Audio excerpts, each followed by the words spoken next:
सरवरी उसली तमामु घणो घुराए थो दिल जी इज़त ऐं मान बख़्शो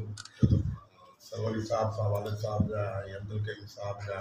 तमामु घणा तालुकात रहिया ऐं पाण खे ईंदा रहंदा हुआ ऐं उन्हनि जे फर्ज़ंदनि अकरम साहब जे फर्ज़ंदनि जे हैसियत सां जेको इन्हनि खे इज़त ॾिनी आहे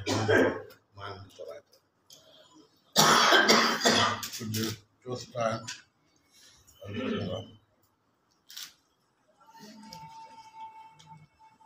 दिल्ला मस्जिद मंदर आचा काफर आचा दिल्ला मस्जिद मंदर आचा काफर आचा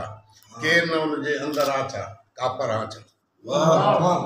हिकिड़े खे मां पुॼींदो आहियां पका मूंखे हिकिड़े खे मां पुॼींदो आहियां पका मूंखे ॿियो को हिकिड़े सुंदर आचा काफर आचा निगाहनि मां नथो निकिरे सचा सरदार तुंहिंजो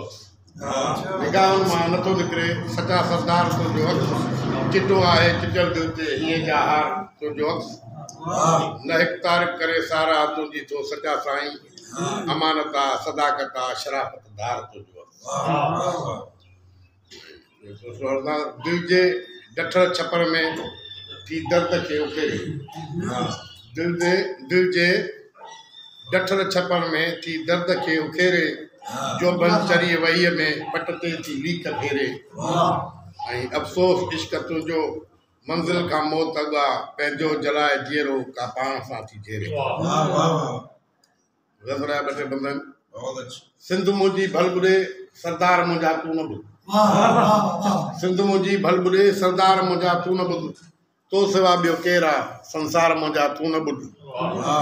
जो बि चवंदे रहे सके उन ते कंदो लबे कहू जो बि चवंदे रहे सके उन ते कंदो लबे कहू नूर पंहिंजे जो कसम कमदार मुंहिंजा तूं न ॿुध ऐं मूं मिठाईअ में ॾेई 500 आहे वरितो तोखे मूं मिठाईअ में ॾेई 500 आहे वरितो तोखे ॿाह जा तावीज़ पहिरेदार मुंहिंजा तूं न ॿुध शाह सारा पीर सारा थी ज़मीनी पिया हुआ शाह सारा पीर सारा थी ज़मीनी पिया ख़ुदा ए अक़ीदा वहम जा वापार मुंहिंजा तूं न ॿुध ऐं थो अबनि ॾाॾनि खां क़बरुनि ते अवां जे पर विझां